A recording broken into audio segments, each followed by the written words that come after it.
ಸಮುದಾಯದ ಸಮಸ್ಯೆಗಳು ಇಷ್ಟೆಲ್ಲ ಇದೆ. ನನ್ನ ಜನ ಬೀದಿಗೆ ಬಿದ್ದಿದ್ದಾರೆ.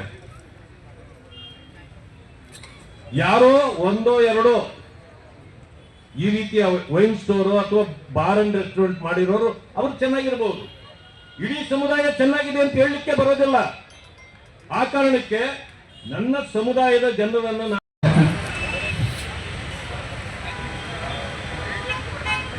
ನಮ್ಮ ಸೇನಾ ಧ್ವನಿಗಳು ಕೂಡ ಮಾಲಿಕೆಯರು ಗೊತ್ತಿದ್ದಾರೆ ಜೊತೆ ಸೇನಾ ಧ್ವನಿಗಳು ಕೂಡ ಆಗಮಿಸಿದ್ದಾರೆ.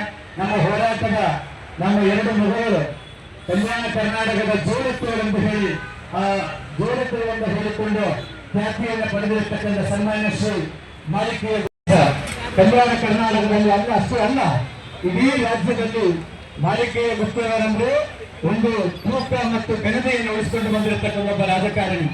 ಅದಕ್ಕೆ ನಾನು ಮೊನ್ನೆ ಕುರಿತು ನಮ್ಮ ಸಮಾಜದ ಕನಿಷ್ಠ ಒಂದು 5 ಬೇಡಿಕೆಗಳಿಗೆ ಈಗಿನ ಸರ್ಕಾರ ಭರವಸೆ ಕೊಟ್ಟಾಗ ಮಾತ್ರ ಈ ಒಂದು ಪ್ರತಿಭಟನೆಗೆ ಯಶಸ್ವಿಗೆ ನೀವೆಲ್ಲರೂ ಮತ್ತು ಕಾರಣರಾಗ್ತೀರಿ ಅನ್ನುವಂತ ಮಾತನ್ನು ಹೇಳ್ತಾ ನನಗೆ ಮಾತಾಡಲು ಅವಕಾಶ ಮಾಡಿ ಕೊಟ್ಟಿರ್ತಕ್ಕಂಥ ತಮ್ಮೆಲ್ಲರಿಗೂ ವಂದಿಸುತ್ತಾ ನನ್ನ ಮಾತನ್ನು ಮುಗಿಸ್ತಾ ಇದ್ದೀನಿ. ಜೈ ಹಿಂದ್, ಜೈ ಹಿಡಿಗ. ಕೂಡ ಅಣ್ಣವರಿಗೆ ನಾನು ಮಾತಾಡೋದಕ್ಕೆ ಧನ್ಯವಾದಗಳು. ಈಗಾಗಲೇ ರವಿ ಸುಳ್ಳಳ್ಳಿ ಚಿತ್ರದುರ್ಗ ತಾಲೂಕು ರವಿ ಸುಳ್ಳಳ್ಳಿ ಅವರು ನಾನು ಮಾತಾಡಬೇಕಂತ ಕೇಳ್ಕೊಂಡು ಧನ್ಯವಾದಗಳು ಅಣ್ಣವರಿಗೆ. ಉತ್ತರ ಕನ್ನಡ ಜಿಲ್ಲೆಯ ಹೊನ್ನಾವರ ತಾಲೂಕಿನ ನಮಗೆ ನಮ್ಮ ಸಮಾಜಕ್ಕೆ 2004ರಲ್ಲಿ ಸಿದ್ದರಾಮಯ್ಯವರ ಕಾಂಗ್ರೆಸ್ ಸರ್ಕಾರ ಇದ್ದಂಥ ಸಂದರ್ಭದಲ್ಲಿ ನಮ್ಮ ಕುಲಕಸಬಾದ ಹೆಂಡವನ್ನು ನಿಲ್ಲಿಸಿದರು. ಆ್ಯಕ್ಚುಲಿ 12ನೇ ಶತಮಾನದ ಬಸವಣ್ಣನವರ ಕಾಲದಿಂದ ಹಿಡಿದು ಯಾರು ಯಾವ ವೃತ್ತಿಯನ್ನು ಮಾಡ್ತಾರೆ ಆ ವೃತ್ತಿಗೆ ಅನುಗುಣವಾಗಿ ನಮಗೆ ಹೆಸರು ಬಂದಿದ್ದು, ಆಯಾ ವೃತ್ತಿ ಪ್ರಕಾರ ನಿಗಮಗಳು ಆದವು, ಅವರಿಗೆ ಆದಂಥ ಸವಲತ್ತು ಆದವು. ಆ ವೃತ್ತಿಗೆ ಏನು ಬೇಕು, ಕುರುಬರಿಗೆ ಯಾವುದು ಅವರು ಮೇಕೆ ಮೇಯ್ಸೋಕೆ ಅವ್ರಿಗೆ ಏನಾದರೂ ಅವ್ರಿಗೆ ಮಾಡೋದಕ್ಕೆ, ಕುಂಬಾರಿಗೆ ಮಡಿಕೆ ಎದುರು ಮಾಡೋಕ್ಕೆ, ಆಮೇಲೆ ವಿಶ್ವಕರ್ಮವ್ರಿಗೆ ಅದೇ ಥರನೇ ಈಳಿಗರಿಗೆ ನಮ್ಮದಿಗೆ ಸೇಂದಿ ಇಳಿಸಿ ಜೀವನ ಮಾಡಿಸ್ತಕ್ಕಂಥ ಸಮಾಜ ನಮ್ಮದು. ನಮ್ಮ ಸಮಾಜ ಹೆಂಗಂದರೆ ಹಿಂದುಳ ಕಾಲದಿಂದಲೂ ಭಾಳ ಹಿಂದುಳ ಕಾಲದಿಂದಲೂ ನಾವು ವನದಲ್ಲಿ ವಾಸ ಮಾಡ್ತಿರ್ತಕ್ಕಂಥ ಸಮಾಜ. ನಮಗೆ ಆ್ಯಕ್ಚುಲಿ ಹಿಂದಕ್ಕೆ ಊರಲ್ಲಿ ಕೂಡ ನಮಗೆ ಪ್ರವೇಶ ಇರ್ತಿದ್ದಿಲ್ಲ. ನಾವು ಎಲ್ಲೋ ಊರ ಹೊರಗಡೆ ಎಲ್ಲಿ ಈಚಿನ ಮರಗಳು ಇರ್ತಿದ್ವು ಅಲ್ಲೇ ಒಂದು ಜೋಪಡಿಯಲ್ಲಿದ್ದು, ಅಲ್ಲೇ ಒಂದು ಸಣ್ಣ ಜೋಪಡಿಯಲ್ಲಿದ್ದು ಕುರಿ ಮೇಕೆಗಳನ್ನು ಸಾಗಿಸುತ್ತಾ ಅಲ್ಲಿ ನಮಗೇನೆಂದರೆ ಕೆಲವು ಆಯುರ್ವೇದಿಕ ಗಿಡಮೂಲಿಕೆಗಳ ಬಗ್ಗೆ ಸ್ವಲ್ಪ ನಮ್ಮ ಹಿರಿಯರ ಜ್ಞಾನ ಇರೋದ್ರಿಂದ ಆ ಕಾಲದಲ್ಲಿ ಇನ್ನು ಈ ಇಂಗ್ಲೀಷ್ ಮೆಡಿಸನ್ನು ಏನೂ ಇದ್ದಿಲ್ಲ. ಅಂಥ ಒಂದು ಕಾಲದಲ್ಲಿ ಈ TB ಇಂಥ ಇದಕ್ಕೆ ಯಾವುದೂ ಇರ್ತಿದ್ದಿಲ್ಲ. ಆವಾಗ ಒಂದು ಇದಾಗಿ ಈ ಬೆಳಗ್ಗೆ ಎದ್ದ ತಕ್ಷಣವೇ 5 ಗಂಟೆ ಸುಮಾರಿಗೆ ಈಚಲ ಹೆಂಡವನ್ನು ಕುಡಿದು ಇದ್ರಾದರೆ ಎಷ್ಟೋ ಜನ ಬಂದು ನಮ್ಮಲ್ಲಿ ವಾಸಿ ಹೋಗ್ತಾಯಿದ್ರು. ಈ ಪಚ್ಚಪ ವಾಯು ಈ ಥರ ಹೊಡಿತಾ ಇದ್ದರೆ ನಾವು ಅವರಿಗೆಲ್ಲ ಸೇವೆ ಮಾಡಿಕೊಂಡು ಇದನ್ನು ಮಾಡಿಕೊಂಡು ಮಾಡ್ತಾಯಿದ್ವಿ. ನಮಗೇನಪ್ಪ ಅಂದರೆ ಒಂದು ಅತಿ ಹಿಂದುಳಿದಂಥ ಸಮಾಜ ನಮ್ಮದು. ನಮ್ಮ ಕರ್ನಾಟಕ ರಾಜ್ಯದಲ್ಲಿ ನಮ್ಮ ಸಮಾಜದವರು ಕೇವಲ 5% ಜನ ಮಾತ್ರ ಅತಿ ಅಗರ್ಭ ಶ್ರೀಮಂತರಿದ್ದಾರೆ, ಇಲ್ಲಂತ ಹೇಳೋದಿಲ್ಲ. ಸರ್ಕಾರದ ಕಡೆಯಿಂದ ಏನಾಗಬೇಕು ಸರ್? ನಮಗೆ ನಮ್ಮ ಕುಲಕಸಬನ್ನು ಪುನರಾರಂಭಗೊಳಿಸಬೇಕು. ನಾರಾಯಣ ಗುರುಗಳ ಜಯಂತಿ ಪುತ್ಥಳಿಯನ್ನು ವಿಧಾನಸೌಧ ಹತ್ರ ಸ್ಥಾಪನೆ ಮಾಡಬೇಕು. ನಮ್ಮದು ಏನಾಗಿದೆ, ಗುರುಗಳ ಒಂದು ನಿಗಮವನ್ನು ಘೋಷಣೆ ಮಾಡಿದ್ದಾರೆ ಯಾರು ಬೊಮ್ಮಾಯಿ ಸರ್ಕಾರದಲ್ಲಿದ್ದಾಗ. ಆ ನಿಗಮಕ್ಕೆ 500 ಕೋಟಿಯನ್ನು ಹಣವನ್ನು ನೀಡಿದರೆ ನಮ್ಮ ಮುಂದಿನ ಪೀಳಿಗೆಗೆ ವಿದ್ಯಾಭ್ಯಾಸಕ್ಕೆ ಎಲ್ಲದಕ್ಕೆ ಅನುಕೂಲ ಆಗುತ್ತೆ. ಎಲ್ಲ ಇದಕ್ಕೆ ಕೊಡ್ತಾ ಇದ್ದಾರೆ. ನಮ್ಮ ಮುಖ್ಯಮಂತ್ರಿಗಳು ಹಿಂದುಳಿದ ನಾಯಕರಿದ್ದಾರೆ, ಅದಕ್ಕೆ ನಾವು ಏನು ಎರಡನೇ ಅಭ್ಯಂತರ ಇಲ್ಲ. ಇದರಲ್ಲೇ ತಾರತಮ್ಯ ಯಾಕೆ, ಒಬ್ಬರಿಗೆ ಒಂದು ಯಾಕೆ? ಸರ್, ನಿಮ್ಮ ಸಮುದಾಯದ ಮಧು ಬಂಗಾರಪ್ಪ ಸರ್ ಇದ್ದಾರೆ ಸರ್, ಅವ್ರಿಗೆ ಹೇಳಿದ್ದೀರಾ ಇದನ್ನು? ಅವ್ರಿಗೆ ಇಡೀ ಮಧು ಬಂಗಾರಪ್ಪ ಅವ್ರಿಗೆ ಒಂದೇ ಅಲ್ಲ, ನಮ್ಮ ಸಮಾಜದ ಕಾಂಗ್ರೆಸ್ನಿಂದ 6 ಜನ ಮತ್ತು BJPಯಿಂದ 2 ಎಲ್ಲರಿಗೂ ಸಮಾಜದ ಗೊತ್ತು. ಏಕೆಂದರೆ ನಾನು ಹೇಳಿದ 5%ನಲ್ಲಿ ಬರ್ತಕ್ಕಂಥ ಜನ ಅವ್ರಿಗೆ ನಮ್ಮ ಹಿಂದೆಲ್ಲ ಸಮಾಜದ ಇದ್ರ ಬಗ್ಗೆ ಅವ್ರಿಗೆ ಕಾಳಜಿ ಇಲ್ಲ. ಆ ಥರ ಒಂದು ಕಾಳಜಿ ಇದ್ದಿದ್ರೆ 2002ರಲ್ಲಿ ನಮ್ಮ ಸೇಂದಿ ಆದಾಗನೇ ಅವರು ಒಂದು ಈ ಹೋರಾಟಕ್ಕೆ ಒಂದು ಅಣಿ ಮಾಡ್ತಾಯಿದ್ರು. ಈಗೂ ನಿಜವಾಗಿ ಹೇಳ್ಬೇಕಂದ್ರೆ ನಮ್ಮದು ಗುರುಗಳು 6-7 ಜನ ಇದ್ದರೂ ಕೂಡ ಎಲ್ಲ ಗುರುಗಳು ತಮ್ಮ ಮಠಗಳು ಅಲ್ಲಿ ಇರ್ತಕ್ಕಂಥ ವಿದ್ಯಾಸಂಸ್ಥೆಗಳು ಮಾಡ್ಕೊಂಡು ಸಮಾಜದ ಸೇವೆ ಮಾಡ್ಕೊತ ಇದ್ದಾರೆ ಹೊರತಾಗಿ ಈ ಥರ ನಮ್ಮ ಸಮಾಜಕ್ಕೆ ಪ್ರಥಮವಾಗಿ ಪರಮಾನಂದ ಗುರುಗಳು ಬಂದ ಮೇಲೆ ಈಗ ಅವರು ಸತತ ಇದು 3ನೇ ಪಾದಯಾತ್ರೆ. ಫಸ್ಟಿಗೆ 180 ಕಿಲೋಮೀಟ್ರ್ ಪಾದಯಾತ್ರೆ ಮಾಡಿದರು.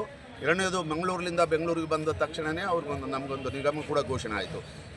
ಈಗ ಸಿದ್ದರಾಮಯ್ಯವರು ಇದೀಗ ಶಿವರಾಜ್ ತಂಗಡಿಯವ್ರನ್ನ ಮತ್ತು ಪಟೇಲ್ನವ್ರನ್ನೇನೋ ಕಳಿಸ್ತಾ ಇದ್ದಾರೆ ಅಂತೇಳಿ ಈಗ ಸುದ್ದಿ ಬಂದಿದೆ. ಈಗ ಬಂದ ಮೇಲೆ ಇದು ಇನ್ನೇನು ಮಾಡ್ತಾರೆ ಎಂಬುದು ನಿಮಗೆ ನ್ಯಾಯ ಸಿಗೋವರೆಗೂ ಹೋರಾಟ ಮಾಡ್ತೀವಿ. ತಮ್ಮ ಹೆಸರು? ನನ್ನ ಹೆಸರು ಬಿಚ್ಚಾಲಿ ಕಾಶಿ ವಿಶ್ವನಾಥ್, ಕೊಪ್ಪಳ ಜಿಲ್ಲಾ ಆರ್ಯ ಈಡಿಗ ಸಮಾಜದ ಅಧ್ಯಕ್ಷ.